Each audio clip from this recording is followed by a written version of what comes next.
My principal installed cameras to monitor bullying. The troublemaker he expelled tried to expose him for recording girls changing. Yesterday, federal agents raided the school and found terabytes of footage. I was 15 when Principal Anvil announced his revolutionary anti-bullying surveillance system would transform our school culture forever. Standing at the podium during mandatory morning assembly, his voice boomed through crackling speakers about finally creating a safe environment where every student could thrive without fear. He gestured dramatically toward the sleek black domes being installed throughout the building, promising these state-of-the-art cameras would catch every incident of harassment and ensure swift justice for all victims. The timing seemed perfect, almost too convenient given recent events. Just weeks earlier, our school had gained unwanted national attention when freshman Lily Santos attempted suicide after enduring months of relentless cyberbullying that teachers consistently ignored despite multiple parent complaints. The incident sparked outrage across social media platforms, with parents demanding immediate accountability from administrators who'd failed their most vulnerable students.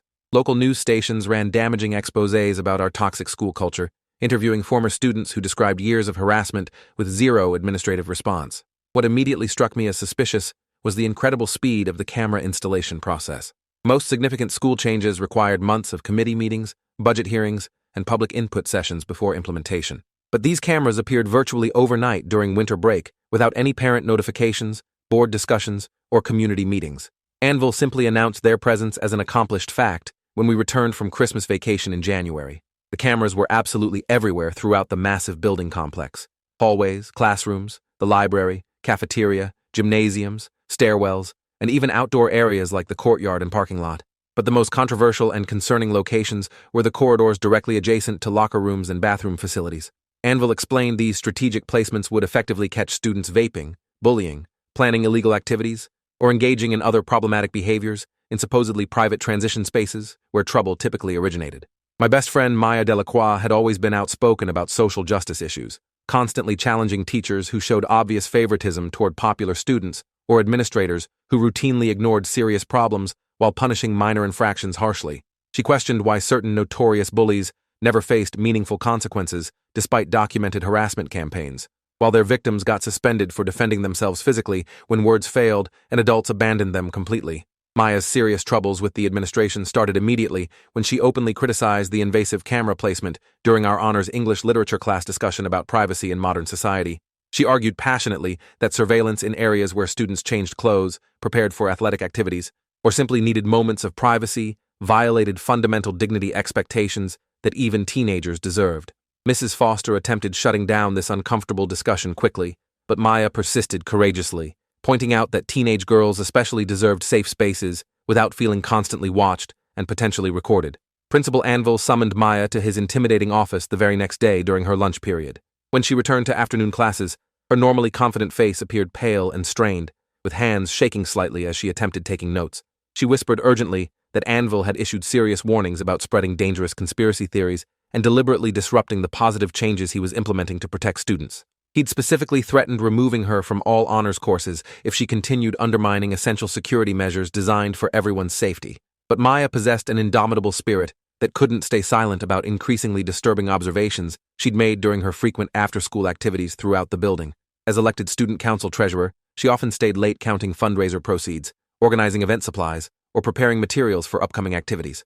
During these quiet evening hours, she'd repeatedly noticed Principal Anvil entering the supposedly empty building at highly unusual times, sometimes as late as 9 or 10 o'clock at night, always arriving alone and always heading directly toward his office, where the sophisticated surveillance monitoring equipment was permanently housed.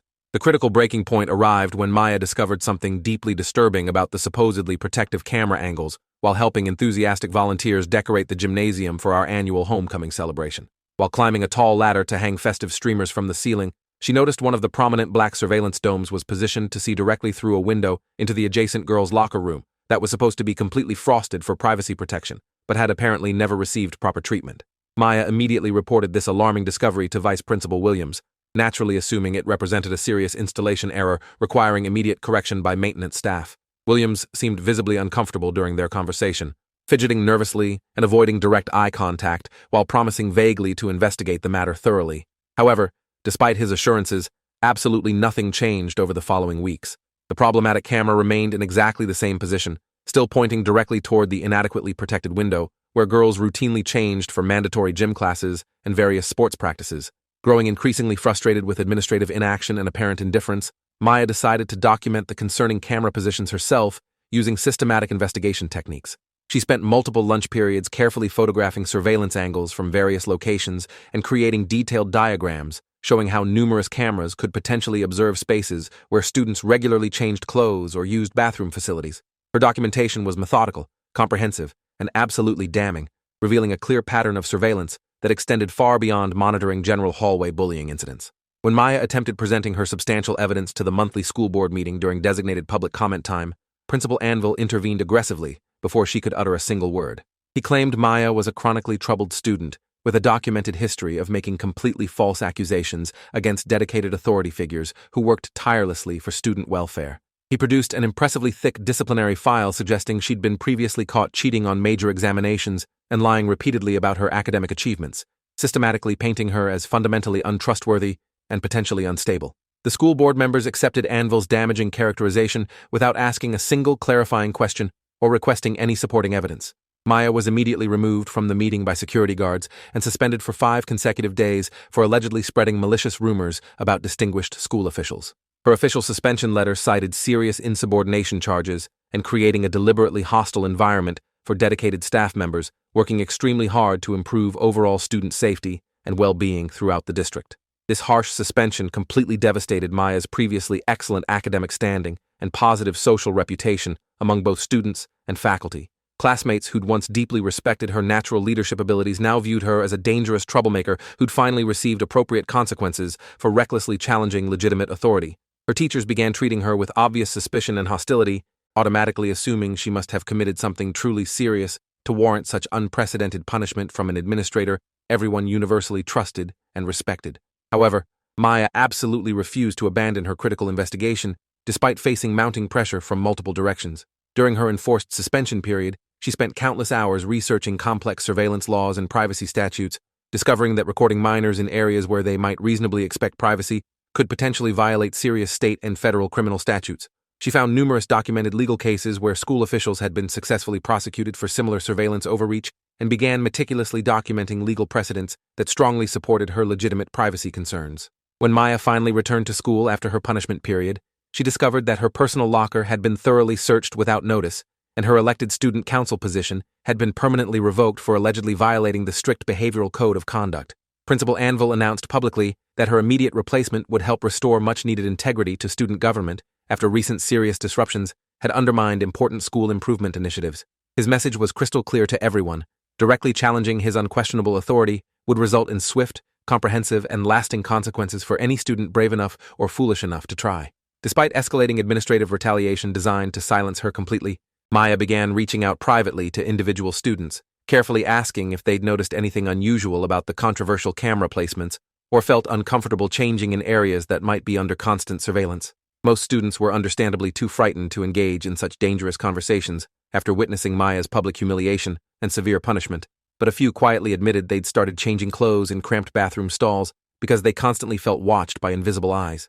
Junior student Alexis Rodriguez confided nervously that she'd observed unusual light patterns emanating from certain camera domes during evening dance team practice sessions, almost like someone was actively monitoring the gymnasium in real time while girls practiced in their revealing athletic wear. Another concerned student mentioned seeing maintenance workers making suspicious adjustments to camera angles during odd nighttime hours when most students and faculty had long since gone home for the day. Maya compiled these troubling reports into a comprehensive document detailing the surveillance concerns and potential federal privacy violations affecting numerous students.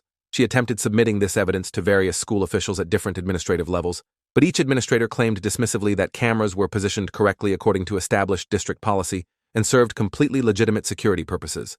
Absolutely no one would investigate her specific documented allegations about inappropriate monitoring of areas where minors regularly undressed. Frustrated by the school system's absolute refusal to address her thoroughly documented concerns, Maya made the courageous decision to contact the district superintendent directly, bypassing local administrators who'd proven themselves untrustworthy. She prepared an extensive presentation including photographs, witness testimonies, and comprehensive legal research demonstrating how the current surveillance system potentially violated multiple federal privacy protections specifically designed to safeguard minors in educational settings.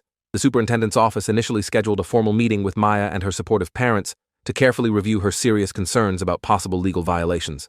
However, the day before their scheduled appointment, They received an unexpected phone call abruptly canceling the meeting indefinitely, without explanation. The administrative assistant explained vaguely that Principal Anvil had provided additional context about Maya's supposed behavioral issues and her documented history of making unfounded accusations against dedicated staff members who were simply doing their jobs. Realizing that the entire district administration was actively protecting Anvil rather than investigating legitimate student concerns about potential criminal activity, Maya made a decision that would ultimately change everything for hundreds of students. She decided to contact external law enforcement authorities who couldn't be influenced by local political pressure, administrative corruption, or institutional self-protection instincts. She researched extensively which specific agencies handled privacy violations in educational settings and began preparing formal criminal complaints. Maya's parents initially hesitated to support her increasingly dangerous efforts, understandably worried about potential retaliation against their daughter's academic future and college prospects. However, when Maya systematically showed them her photographic evidence of problematic camera angles and carefully explained the serious legal implications of recording minors in changing areas, they finally realized the gravity of her discoveries and agreed to help her contact appropriate federal authorities immediately. The detailed complaint Maya filed with the Department of Education's Office for Civil Rights was comprehensive and absolutely devastating to read. She provided clear photographs, sworn witness statements, extensive documentation of the surveillance system's installation without proper oversight or community input, and compelling evidence of systematic retaliation against students who dared question the program. Her complaint painted a disturbing picture of widespread privacy violations disguised as legitimate anti-bullying measures designed to protect vulnerable students. Within just weeks of filing her federal complaint, Maya began noticing dramatically increased scrutiny of her daily activities throughout the school environment. Teachers suddenly started writing up minor infractions that had been routinely ignored for years. Her academic work faced unusually harsh grading standards applied inconsistently compared to identical work from other students.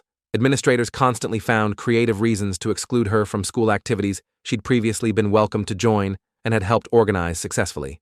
The systematic retaliation campaign reached its climax when Maya was falsely accused of vandalizing school property after someone spray-painted harsh criticism of the surveillance program on the gymnasium wall overnight.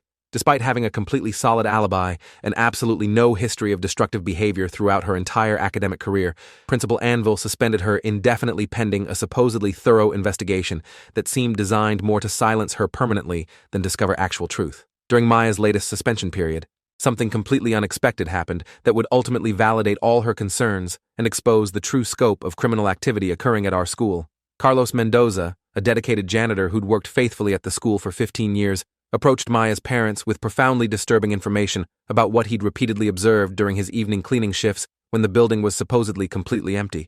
Carlos explained nervously that he'd frequently seen Principal Anvil in the building during very late nighttime hours, always arriving alone and always heading directly to his private office, where the sophisticated surveillance monitoring equipment was permanently housed. Anvil claimed publicly that he was diligently reviewing footage to identify bullying incidents and protect students. But Carlos had noticed the suspicious pattern focused almost exclusively on evening activities when girls were changing for sports teams or dance practices. Even more disturbing was Carlos's revelation that Anvil had secretly installed additional, much smaller cameras in locations not covered by the official surveillance system that parents had been told about.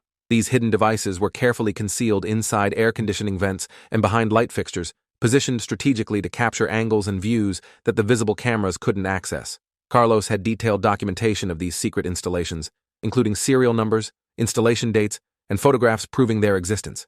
Armed with Carlos's explosive testimony and physical evidence, Maya's parents decided to escalate far beyond school district channels entirely. They contacted the FBI's local field office, which had recently established a specialized task force focused specifically on crimes against children in educational settings throughout the region.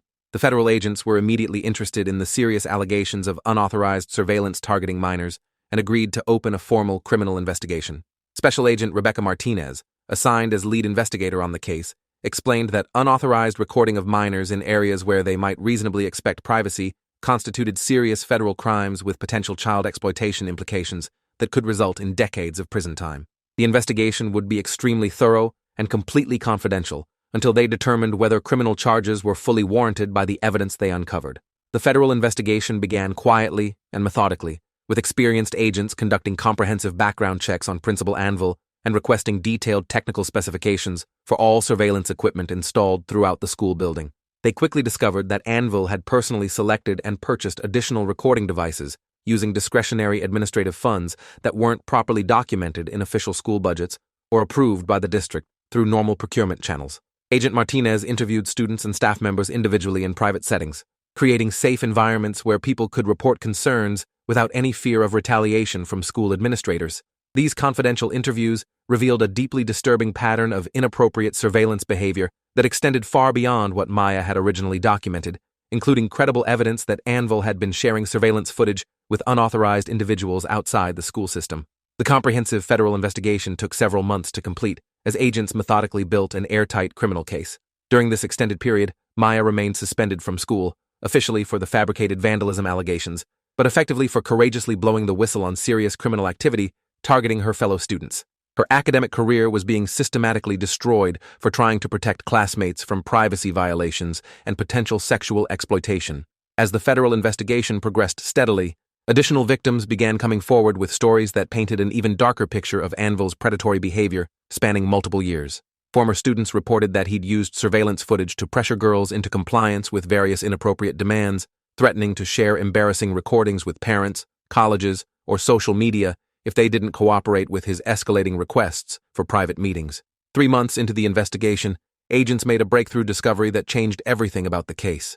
While examining Anvil's personal computer equipment seized during a search warrant execution, they found sophisticated software designed specifically for editing and organizing video files. More disturbingly, they discovered evidence that Anvil had been systematically categorizing footage by individual students, creating detailed profiles that included physical measurements, clothing preferences, and behavioral patterns observed during changing periods. The evidence gathered by federal agents was absolutely overwhelming and completely damning. Anvil had indeed been using the official surveillance system to monitor areas where students changed clothes, but he'd also secretly installed an extensive network of hidden cameras to capture footage that the official system couldn't access. His computers contained thousands of hours of recordings focused specifically on underage girls in various states of undress, organized into folders with disturbing labels and detailed metadata. Agent Martinez contacted Maya's family with an update that made everyone feel simultaneously vindicated and horrified by the scope of criminal activity they'd uncovered. The investigation had expanded to include potential charges of child exploitation, distribution of illegal material, conspiracy, and violation of numerous federal privacy statutes. They'd also discovered evidence suggesting Anvil had been in contact with online networks focused specifically on exploiting minors through seemingly legitimate surveillance operations. During the 4th month of investigation, federal agents executed simultaneous search warrants at Anvil's home, office, and several other locations connected to his activities. The searches revealed not just massive collections of inappropriate recordings, but sophisticated equipment for producing, editing, and distributing illegal content through encrypted online networks. His home office contained detailed records of financial transactions, suggesting he'd been selling access to live surveillance feeds and custom recordings. The day federal agents finally executed their arrest warrant was absolute chaos that transformed our school forever. Students and staff watched in complete shock as multiple law enforcement agencies swarmed the building complex, seizing computers, hard drives, servers, and other electronic equipment throughout the campus. Principal Anvil was arrested in his office during a routine meeting, led away in handcuffs, while news cameras captured the stunning fall of an educator who'd presented himself as a dedicated protector of vulnerable children. The search revealed not just massive collections of inappropriate recordings spanning several years, but compelling evidence that Anvil had been actively distributing footage through online networks specifically designed for exploiting minors. His supposed anti-bullying initiative had been an elaborate criminal enterprise designed to facilitate systematic surveillance and exploitation of the very students he'd sworn to protect and educate. Maya was immediately vindicated and formally readmitted to school, with all disciplinary actions reversed and expunged from her permanent record. The district issued public apologies acknowledging their failure to investigate legitimate student concerns and faced multiple federal civil rights investigations for their systematic retaliation against a courageous student who'd tried to report ongoing criminal activity targeting minors. The broader community struggled to process how thoroughly they'd been deceived by someone they'd trusted implicitly with their children's safety and educational development. Parents who'd enthusiastically supported the surveillance program as necessary for preventing bullying now realized they'd unknowingly enabled systematic exploitation of their daughters by a sophisticated predator occupying the highest position of authority and trust. Criminal charges against Anvil included multiple counts of child exploitation, unauthorized surveillance of minors, production and distribution of illegal recordings, conspiracy, and violation of federal privacy statutes designed to protect children. The evidence was so overwhelming that his experienced defense attorney immediately began negotiating plea agreements to avoid a public trial that would expose even more disturbing details about the scope of his criminal enterprise.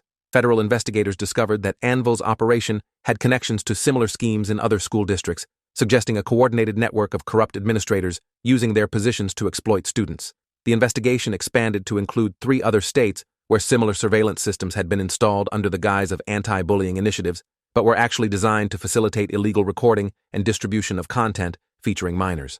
6 months after the initial arrest, Anvil was sentenced to 25 years in federal prison without possibility of parole. The school district paid $14 million in settlements to affected families and implemented comprehensive oversight policies for any future surveillance systems. Maya graduated as valedictorian with a full scholarship to study criminal justice, determined to continue protecting others from institutional abuse and corruption wherever it might be found.